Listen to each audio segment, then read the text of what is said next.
Howdy, folks, and welcome back to another week of Follow the Leader. I am your host, Lee, and I am here with Sam Lux, running for Montana House District 2 here in Montana. He lives in Great Falls, and we are so excited to have him. Welcome, Sam. Thank you. It's fantastic to be on here.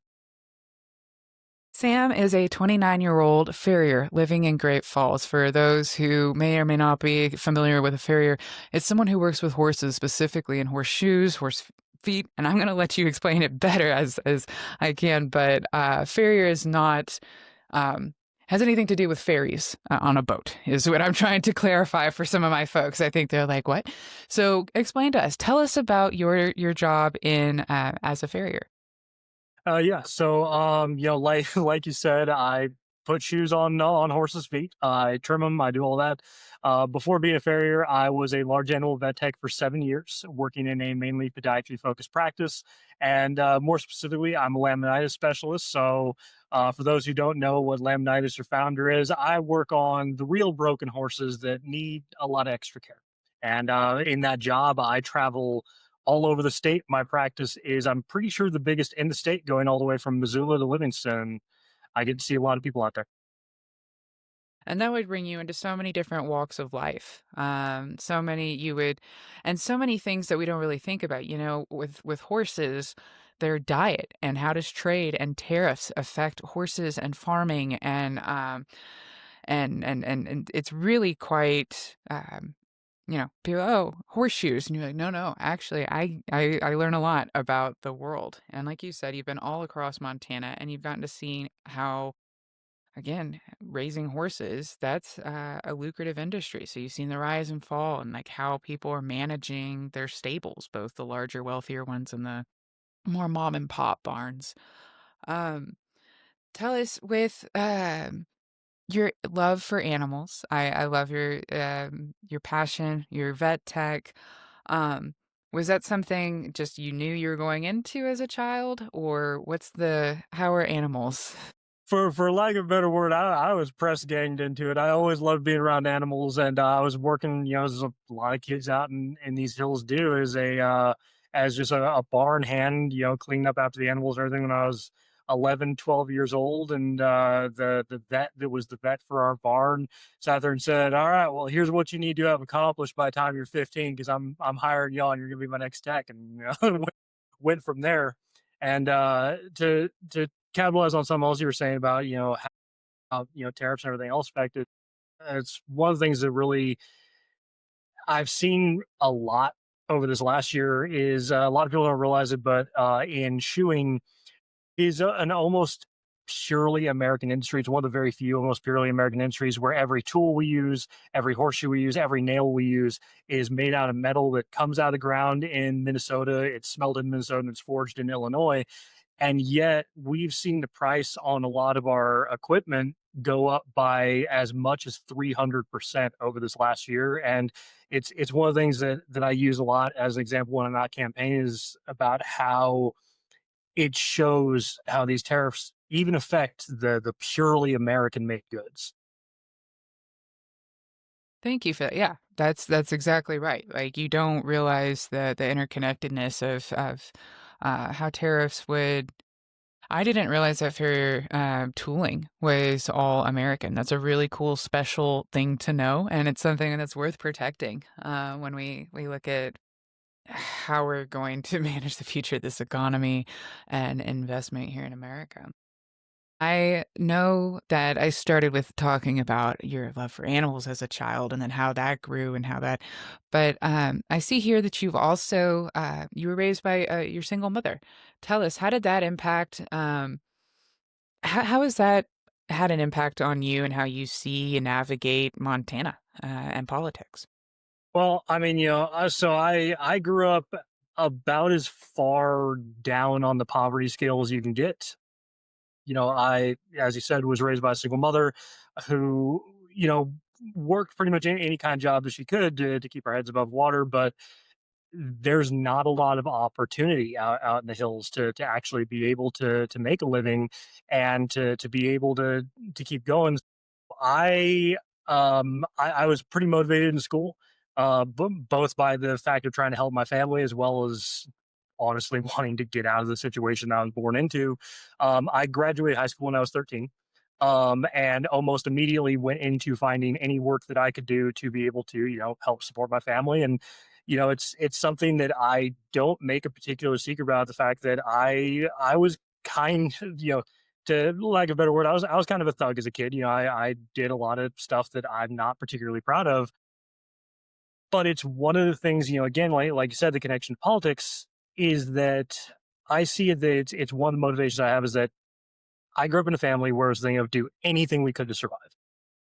And I understand how hard that can be. And I understand how many families grow up in that. I see all the time how many people don't survive that. I mean, I actually just last month lost my best friend from school age years who didn't survive getting out of that life. And I want to make sure that the next generations don't have to go through those same things. They don't have to live through those same kind of hard times. Absolutely. And um, it's such a challenge, like between what kids are exposed to online, and drugs, alcohol, firearms. It's just a scary time of how things can escalate, and wanting to protect our kids, wanting to protect our youth, is so critical. Thank you for sharing all of that. I love your authenticity. That's something that's really coming through on your website and your videos on your campaign. And folks listening at home, this is on his website. Let me read it to you. Let me be clear. I don't want to be a politician. Politicians, in my view, have too often proven to be corrupt, self serving, and detached from the realities faced by everyday Americans. I love that, right? You want to be an elected official, a public servant. This is very clear and it's coming through. You've seen how so many folks have come in and made a lot of false promises. So tell me, what uh you mentioned how you've hustled DoorDash, you've done the Instacart, you know what it's like to live on this, and as you mentioned, the lowest in the poverty rung. What your policy, affordability, economic stability. Clearly, this is very important to you. Let's talk about those. Yeah, um, housing. What are your thoughts on housing in Montana?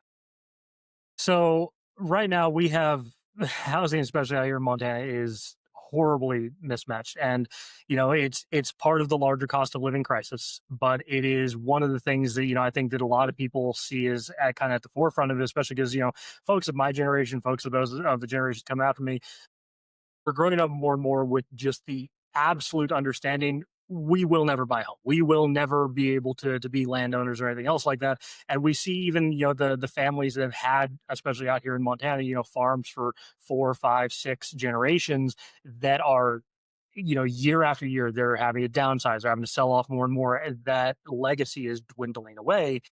And so, it is okay, how do we protect that? And one of the things that when I first started running, I started looking into is like, okay, well, we see, I think probably you can agree, outside of almost every major city in Montana, these huge developments of these pretty upscale homes that's they stay vacant year after year after year after year. And maybe 1 or 2 or 3 people move in, but for the most part, these huge neighborhoods are empty. I was thinking, it's like, okay, well, why is that? And I started looking into it. And a lot of the subsidies that are used by the builders to be able to build out these large neighborhoods, the way that they're set up is that not only can they apply for a lot of the same subsidies that the people who are trying to build affordable, low cost housing for low income people, so they're able to apply for the same grants and pull that money away from where it should be going. But on top of that, the way that some of those programs are set up, if those homes aren't occupied within a certain amount of time, more subsidy money ends up going to maintain that home, to essentially the federal government pay rent on an empty building. So why not build a $700,000 home, price it for $1 million? If it sells, great, the developer's got $1 million. And if it doesn't sell, then the federal government will keep paying for it until it does. And we know the real estate prices just keep going up. So it's just a way to exploit the system for more money. I'm really, really passionate about passing legislation that will specifically rewrite a lot of those older, antiquated models for these subsidies and make it so there's a very clear distinction and there's very clear money that's set aside to build the low income, low cost housing. And, again, also, even when we see low cost housing, it's never done with the most sustainable practices. It's never done to be energy efficient. It's never done to be building material efficient, to use the more modern techniques that are coming out to make it so that if we wanted to, we could fix the housing crisis here in Montana. And you've mentioned here you propose a flat 2% wealth tax on individuals with a net worth of over 100 million, reducing capital gains tax for the highest net worth investors, and pulling subsidies, and as you mentioned, from multi-billion dollar companies already making massive untaxed profits. And what I really liked how you worded this, that is socializing the undeserving, that is taxation of the many with representation for only the few. It's a really interesting it's like you said, it's there's so much corruption that is, and then of course I saw that perhaps you shared it or maybe someone else in Montana did, that like something like 90% of the available livable land in Montana is owned by a few thousand people. Mhm. And it's just, and particularly with Montana's culture being, not necessarily like everything is shared. That's not what I'm saying. But this allowance of going on one another's property for hunting or fishing or passing through, and how like so much land is being cut off and divvied. It's changing the hunting and fishing world as well. So, folks, it's a lot when we start talking about housing affordability in Montana. It's funny because there's such few inventory. Like there's for folks to move around and buy new, and then what is being bought, it's not by Montanans, not by everyday folks. And like you said, it's that second house that just sits empty, and it's a real sad thing. So thank you for addressing that. I see also you talk about limiting corporate real estate. Uh, Yes. Talk about that. Yeah. So, I mean, and that's one of the other big things. And, it goes back to that same thing of there's more money to be made in pricing out the locals and leaving an empty lot of homes than there is in actually making sure that the people who live here are able to afford to continue to live here. And so, the other side of that I want to do, in addition to tackling the antiquated subsidies, because those were all written in the 50s and don't apply anymore. What I also want to see done is to limit the amount of corporate real estate investing that can be done in Montana. Now, I'm a big believer in creating policy that can realistically be achieved, which means, I don't want to be another politician who's going to sit there and promise, the moon and stars, but not be able to deliver it. So I have to think about it in terms of what we can realistically do. And we can't completely cut out corporate real estate investing as much as I might want to. But what we can do is make sure that not only is it limited, but that the companies that are engaging in corporate real estate investing in Montana are required to provide preferential or first right to residents of Montana versus those who are out of state. Because right now, like I think when I was doing the math, it's like 30 something percent of all of the listings for Montana real estate never even appear to those who are living in Montana, which tells you right there that the market that these folks are going to has nothing to do with the people who live here. And I want to see it said like, okay, well, if you own 100 different homes here in Montana, then we need to see a preferential exclusionary period, and we need to see tax subsidies that specifically benefit the residents of the state where the home is. Um, Thank you. I mean, that's exactly true because these subsidies, and then what's also, as we're seeing, not only are they're buying up Montana, out of state wealthy folk corporations, whether it's real estate, but also um, looking at the Montana landscape for real estate for future AI data centers or for mining or logging or some of these things, these environmental protections that keep Montana beautiful and sacred, seem to be on, not seem to be, they are, on the table.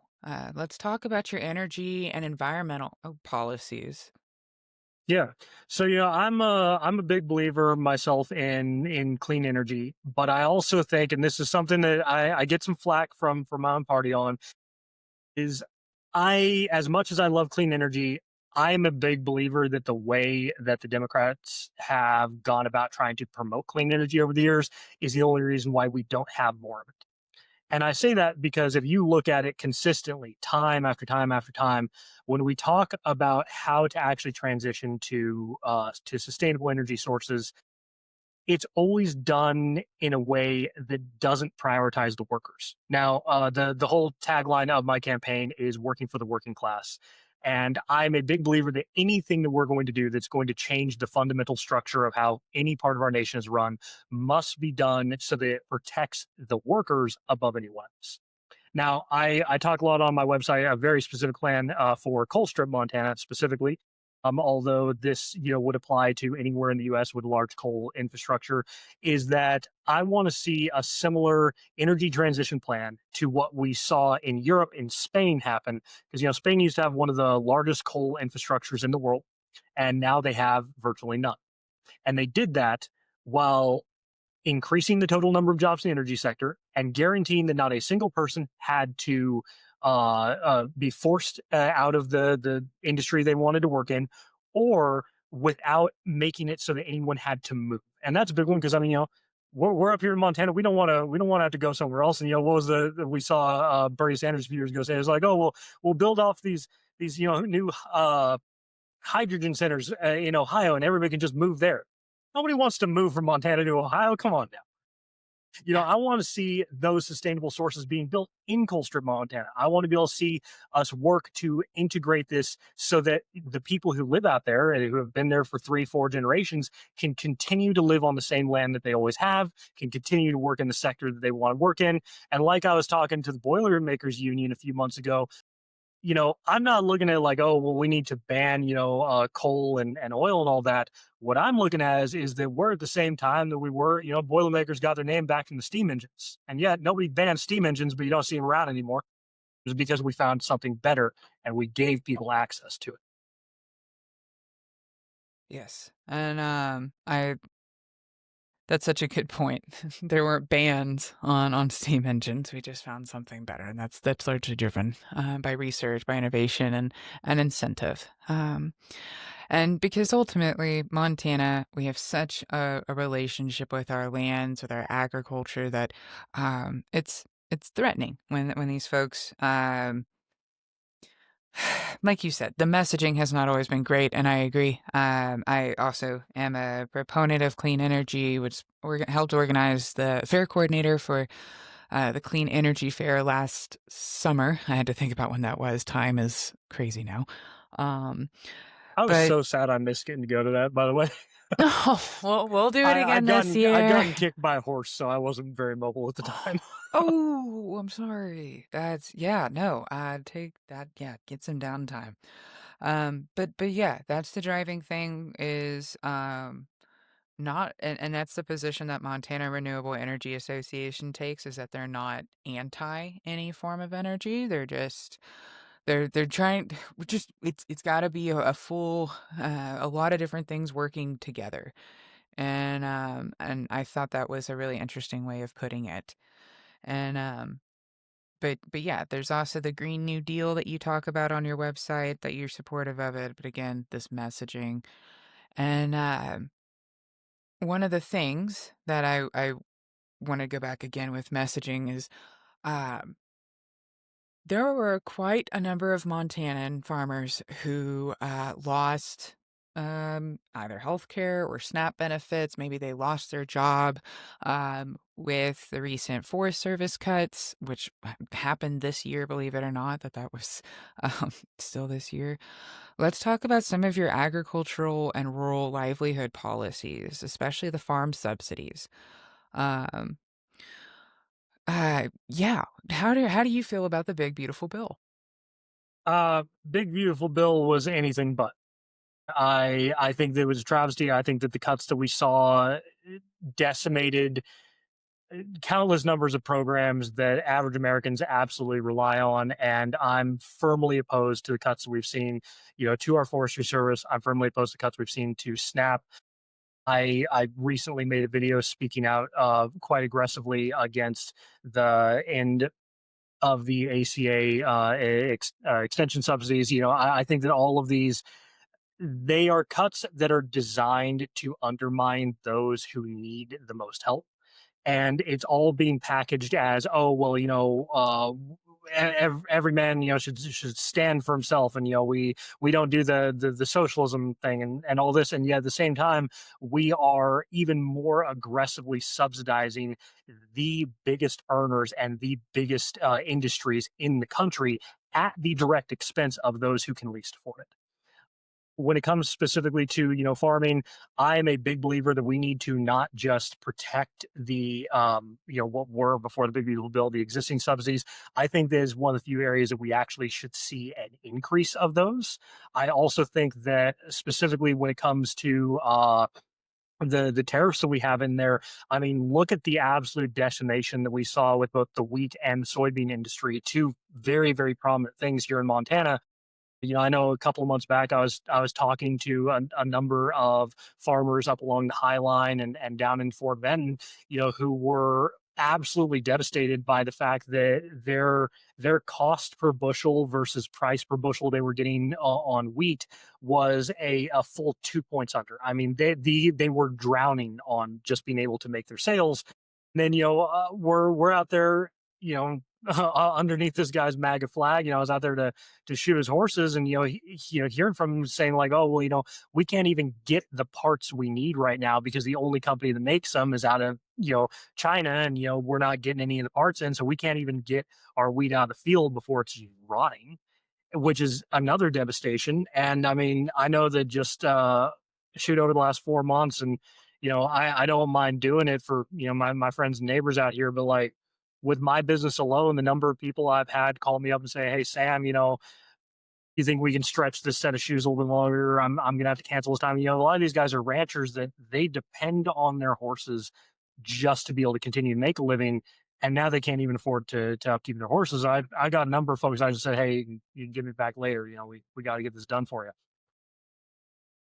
But we have to roll back these tariffs. We have to protect and look at the areas where there is more investment that we can make in our America's farmers. The forestry service cuts absolutely need to be reversed as soon as possible. Those are going to not only hurt our farming industry, but also really, really hurt the ecology of this beautiful state of ours. And then from the other side of it, I'm also looking at a number of single issue bills that I'm hoping to bring forward that I'll be putting on my website over the next couple of weeks, some of which I've already started to gather signatures of other candidates from all across the country to support. There will be single issue bills to help our farming community, because I know one thing I hear from farmers all the time is the lack of an updated farm bill is crippling them. And though I get the idea of having this large omnibus bill that is going to cover everything farming related all at once, the problem is we can't consistently get a farm bill passed. So my solution for that is sit there and say, okay, until we can get people to get in line and actually get this done, let's look at a number of single issue pieces that don't have a whole lot of conflict. The first one, and I have it. I currently have members of the farming community sharing this out and giving me feedback on it right now. Is a fully written out bill on MCOOL legislation, because where that may not matter to the folks over in New Jersey or New York or California or wherever the hell else, that is a critical piece of legislation that could help Montana farmers right now, like today. And there is no reason why it needs to be delayed under some big omnibus bill that may not get passed until 2030. Thank you. Because and that's something we see all the time. These farmers are struggling, and farming is so weather dependent, and we are a week into January. We're not having a good snowpack this year so far. Um, Yeah. and then unless we get a lot of snow pretty soon, we got to start talking about wildfires. So this thing, it's farming, it's wildfires. It's like we're all in this. And so you're absolutely right. They're just having a bill that farmers can point to, and it just sounds like you're an advocate, and that's what I appreciate about you. Is by being a farrier, you're looking at this and you're like, this is we have to do something. We're and to be, Montana that grows the bulk of so much of the country's wheat and like you said, soybean, it's not just a Montana problem, folks. Right. Like, Well, and uh, another thing I talked a lot about, this is less of a direct farming bill, but it's something that I believe, and from a lot of the farmers I talk to, it seems like they believe as well, would be a benefit is restructuring the FDA laws around what is considered an acceptable grade of wheat. Because right now, so much, I mean, Montana, we grow the best wheat in the world, and yet we don't get to eat very much of it ourselves. And I hate that. Instead, we sell this premium grade product that's, in high demand all over the planet, and then we buy this really crappy, third grade, fourth grade wheat, and that's what we're making our bread out of. That's what we're making, all of our food out of. And that's another thing that could really help Montana farmers as well, is if we change the way that those laws are written to make it so that American producers are required to use American grains. That's going to give our farmers access to a much better and more lucrative market for them to be able to sell their goods to, and protect them from, in the case that there are future tariffs and things like that that could adversely affect them. yes. Um, yeah. Um, I The thing too about when we start talking about agriculture and rural livelihoods and affordability is how all of this comes together and weaves itself into education, our schools. We're seeing a lot of families over the last few years like move into the homeschool model. We've seen a lot of changes that are going on. Let's talk about there's also the narrative about school choice. So tell me, what are your views on education? So I'm a huge believer in education. As somebody that absolutely struggled to be able to get access to education as a kid, used my education as a way to get out of the struggling situation I was in. I'm a huge advocate that we need to aggressively and unconditionally invest in our public school infrastructure. I think that the term school choice is a very deceptive term that is going to pull very vitally needed money away from the public school infrastructure that so many, especially in the lower income brackets, really depend on. And I think, like as it says on my website, I'm a huge believer that we need to fight back against the cost of higher education. I think that universal pre-K is a massive thing that we need to encourage, because there's never been a study done on it that hasn't conclusively shown that when children have access to those very early development resources, it results in a more productive society. And regardless of if that is you just wanting to see better for our kids, or if you're, and pardon the expression, a completely greedy bastard, it's still as beneficial, because it means that the people of your society are able to contribute more to their society. There is no angle where investing in our education is not a ton. Yeah. Amen, absolutely. And it's concerning because there's so many policies down from the Board of Education or also just the Montana, the State Department's education and tied to inflation. I mean, it's yeah, it's a whole rabbit hole. But I'm with you on pre-K education on getting. Because it also, like you said, there's benefits for the children, and there's also benefits for the parents being able to get back to work or having that child care, quote unquote, accounted for, even though it's, like you said, beneficial. It's not just like a nursery, which even then, but this pre-K education, and I see, and I agree on benefits. One of the things that Montana, obviously, we went through COVID and it went through schools. How when we think not just COVID, but the flu or health insurance or just all of these things that Montanans in your district experience. Let's talk about access to healthcare and healthcare affordability. Except healthcare affordability is a joke. Pretend I didn't say that. That's not a phrase. Well, and yeah, that so healthcare is a very, very big area of my platform, and it's something that I feel very strongly about. Now, I'm not sure if you saw the video I put up a few months ago, but I work in a dangerous job, and I get hurt a lot. And I recently, a few months ago, had a thing where a horse came down and absolutely shattered my foot.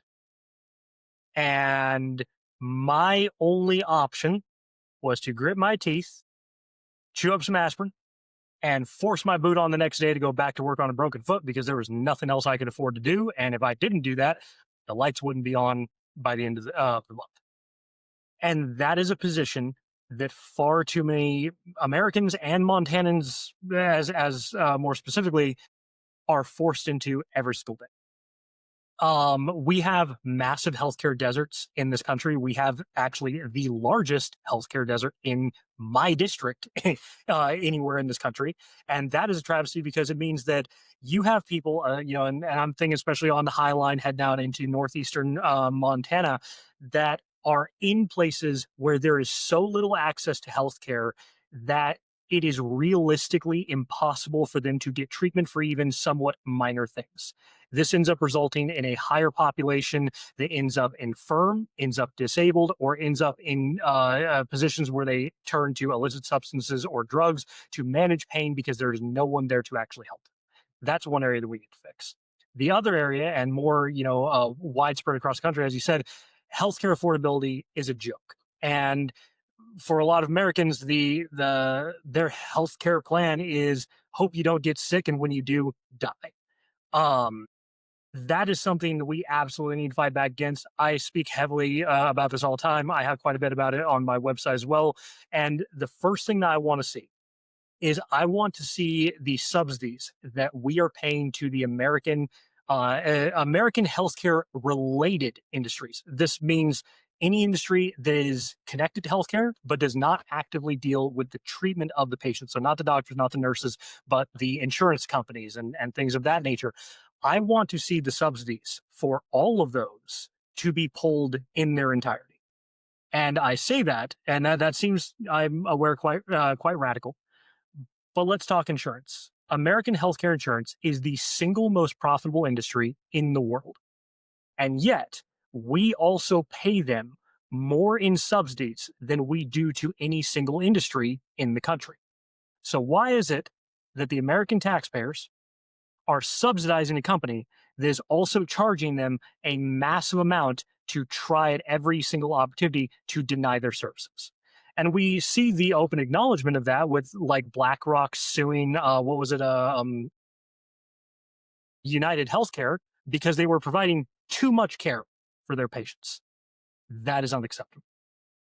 And so instead I went through, I did the math. It's all listed on my website. If we were to take just their subsidies, we would be able to pay for basic, and I'm not talking anything over the top. I'm talking just very, very basic minimal care for every person on American soil to have universal single payer healthcare without having to increase the taxes of anyone, not even the rich. And I'm all about taxing the rich more, but we would be able to provide that basic healthcare to every single person on American soil without having to increase anyone's taxes by a single dollar.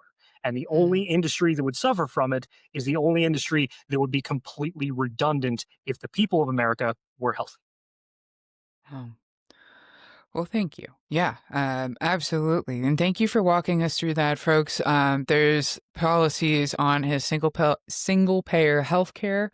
Um, it's more laid out in detail as well as drug price control, prescription price control. So for folks, that's critical. There's a lot of people who are going to lose health insurance because they just cannot pay for how much these premiums have gone up in the last month, and it's a tough place to be. Yeah, so thank you for speaking up and advocating for that. One of the things that is it's beginning of January, beginning of the new year, and already so much has happened, particularly federally and with our military. This past week, we have struck Venezuela and removed their socialist dictator Maduro, brought him back to the United States for hearing, for questioning. We have the president has talked about Greenland with other folks in his cabinet mentioning Mexico and Cuba. Um, lots of stuff going, and this is on top of a lot of other stuff. But it's as probably like what 10% military. So we have a relationship with our military. Talk about how you're seeing all of this play out. Yeah. So I've been speaking a lot on the Venezuela issue and, more recently on the threats towards Greenland and Cuba and everything else going on. And, there's a lot of contention on it here in Second District, Montana. I make no uh, mistake of the fact that there's a lot of folks that agree with the actions the president took that live out in this area. But there's also a lot of folks who don't. And the distinction that I make, because there's I'm sure you've seen the trend lately of, oh, for the next trick, we're going to make the Democrats defend a dictator and everything else along that line. The point that I cannot stress enough is that I don't actually mind or care that Maduro is going to face the consequence of his actions. He has done some horrible things. He's a horrible person, as I said in one video. I genuinely don't care if the guy fries. On the other hand, and this is the part that I and many people take such a strong disagreement with, is the fact that it wasn't the fact that Maduro was taken that we're upset about. It's the fact that our president violated both the United States law and international law in order to go about doing it. There's such a thing as a good action done in a horrible way. And that's what we're seeing here because it primes us to be in a Cold War with most of the rest of the world. It primes China to be able to use the justification to attempt to push further into Taiwan. It primes Russia to use the justification to push into not only further into the Ukraine, but into the rest of Europe as well. It is setting the stage to lead to the outright uh, descent of our economy, to the slaughter of our youth, to endless suffering for millions, if not billions, of people around the planet. Also, that and Trump didn't even pretend to make a different excuse, so that we can get rich off of another country's resources. And that, to me, is entirely unacceptable because it's not even that he tried to use the excuse of, oh, well, we're there to stop dictator. I mean, members of his cabinet did, and then he would come right back with, yeah, and our American oil companies are going to get rich. That is not the way that we should be conducting ourselves. And I also I like to look back at the Republicans talked a lot about, oh, we need to make America great again. And when they say that, a lot of times they're talking about the post World War II era America. Post World War II era America helped to found the UN Charter that specifically made these kind of actions illegal so that we could stop the same kind of brutality and horror that had consumed the world from happening again. So if we really want to talk about making America great again, we need to talk about why our president now is doing everything he can to remake the mistakes of the past. And it's concerning. I mean, like you said, you've brought up so many good points, and then and we haven't even talked about immigration and the rounding up and some of the footage that we have seen. Tell me, what are some of your policies on immigration? So, like I said earlier, I'm a very big believer in any policy that I propose needs to be something I think I could actually get passed through Congress. We hear people all the time talk about these lofty ideals of what they want to do, and then they never accomplish them. And people sit there and say, oh, another politician who's lying. A lot of the reason for that is because people make these promises that they are never going to get everybody in the House to actually vote to do. And nothing goes through Congress with only a single person. You have to get people to back it. It was actually the very first issue that I wrote a piece for on my website was the topic of immigration.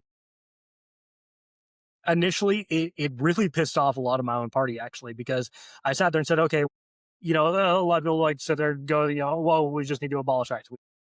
Yeah, I hear from some of the Democratic central committees I go to is we hate the whole border control system the way it is. It all just needs to go away, and that in of itself also poses a lot of issues, and we're never going to get that to pass through Congress. So I sat there and said, okay, what can we do to make it so that there is a realistic border control system that still provides dignity, safety, and equality to the people who are entering this nation. Because at the end of the day, America was the nation of immigrants. It was the melting pot. It was where we brought the best of the best from around the nation. It was from around the world to create a nation that could be unparalleled. It's the reason why America at one point was the greatest nation in the world. Because if you were excellent at anything, you came here, and we're moving away from that, and I see that as a tragedy. So what I want to see with immigration control very specifically is a single issue bill that will revitalize the way that the immigration process is done. Because right now, one of the biggest things we have of why you have so many people that do cross the border illegally is because even if they apply for it, they scrape together the money, they go through the whole process, it can take months or it can even take years for them to get all the way through that process. And for some people who are desperate, for people that have a reason to leave everything they have ever known to come to a new nation, a lot of them don't have that kind of time. So I want to see that process streamlined. So instead, it takes between days and weeks to go through the process. We have the digital tools to be able to do it. We know that we do. And then at that point, there's the concern of, okay, well, what about all the criminals you might be letting in?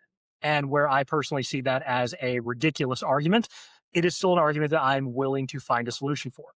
And the way that we do that is to set up a probationary period for anyone who is entering the nation through this expedited program. During this probationary period, they will have a probation officer. They will check in. They will have to maintain steady employment. They will have to prove that they are an upstanding member of society. They will at that point also be a lawful tax-paying citizen of our society, and then those taxes can go into one, funding a border patrol that is actually focused on the border and not the interior of our American cities, and two, funding, because there's also the other question of like, oh, well, all these immigrants are going to come in and take our jobs. Again, a ridiculous argument, but let's take the money that's being brought in from this new tax-paying population that does not yet have full citizenship and does not yet have access to all of the American social services and use it to fund a jobs corps training program for full American citizens. This would be a program that, again, these folks that are coming across the border would not have access to themselves until after they have passed through this immigration process.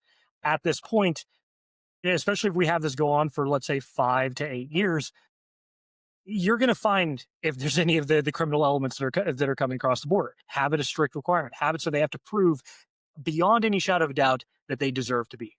Then at that point, they become citizens. Let the next group come in just like it. It's funding Americans being able to get jobs.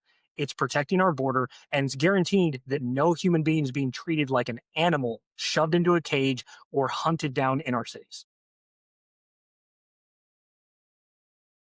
Thank you, because the visuals are they're pretty horrific, and I appreciate you have such thoughtful and of course, folks, you can follow all of this and read more in detail on his website, luxformontana.com, where he has these outlined, and of course, as he digs more into detail, I I want to ask, as you're going through this, what uh, why should you unseat the incumbent? Why should people vote for you? Well, as to why I don't see the incumbent, and in my campaign, I made a promise I would do no negative campaigning. So I'm going to keep it as factual as I can. Troy Downing does not. Well, first off, he does not live in second district at all to begin with, and he does not spend a whole lot of time out here. He is removed from the issues that the people that he is supposed to be representing actually feel. I, on the other hand, I'm out here every single day. I am living the struggle that his constituents live. I see what it is, and it is my only hope and goal to be able to do something about to make that life out here in eastern Montana easier. And when it comes to why to elect me, there's a couple things there. First off, is that as somebody that works in the agricultural community out here, and like it or not, Eastern Montana is an agricultural community. I very implicitly understand the struggle of our ranching and our farming communities, and I am absolutely dedicated to being helped. Beyond that, as you said in the beginning of this interview, reading off my website, at no point in my life have I ever wanted to be a politician. In fact, I still don't. The only reason I'm here is because I feel a sense of duty and a sense of responsibility to my friends out here, my neighbors out here, the people of Eastern Montana. And I believe that it is imperative that if we are going to truly have Montana and the country as a whole succeed, we need to get back the idea that being in politics is about civil service to the people. You are a civil servant. You are not part of a ruling class over the rest of all of us. That is something that I hold very dear. It's something that I hope to represent when I am in office. And quite frankly, when I'm done, when I've done what I can to help, I want to get the hell out of there. I don't want to live as part of the oligarchy for the rest of my life. Mm. Yes, well, I appreciate that too. Acknowledging that you want an end to your political careers is really important for folks who are very weary of career politicians.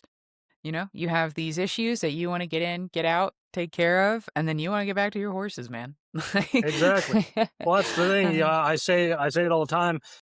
I didn't want to be doing this. I still don't want to be doing this. And I get asked a lot. It's like, oh well, what do you think about the folks that have come before you and done these for? And I openly say is if what they had done had worked, I wouldn't have to be here. I'd be out with my horses or reading my comic books. Oh, that's funny. Yeah, absolutely. Well, we are just about out of time. Sam, could you share with our audience how can they reach you, donate, support, volunteer? How can they get in contact and learn more about you? Yeah, so all my links are over on my website, which is www.lux4montana.com. And you can sign up to volunteer there. Links are over to all of my donation information, and something that I am extremely proud of, both on all social medias at Lux4Montana, as well as on my website through the contact form. If anyone ever reaches out to me, I am very proud of the fact that it is not a member of my staff that answers messages. It may take a little bit longer, but I answer every single message that I receive through my email, through my socials, and through my website personally. So that if you have a reason where you feel like you need to talk to somebody that may be representing you, you're talking to me. And that is something that I promise will not change once I am in office either. Thank you. Thank you for making folks feel heard during a time when a lot of elected officials aren't holding town halls. They've shut down a lot of communication, and as things seem to get very cold and polarizing, folks, this we're about out of time, and I'm so sorry because this was awesome. We could do this for a whole other hour, Thank you. um, but It was a you're pleasure to be here today. fantastic. Yeah, it was awesome to hang out with you, and it's nice to see someone like you said, you're authentic and you got a heart. You care about Montana. You care about Montanans, and you want to see. You're tired of it. You're tired of the BS. So Absolutely. thank you for pushing back, um, folks. You heard where you can find him, luxformontana.com. Yes, okay. And I will see y'all next time on Follow the Leader. I'm Lee, Sam Lux for Montana House One, y'all. House Two. See I'm you all sorry. night.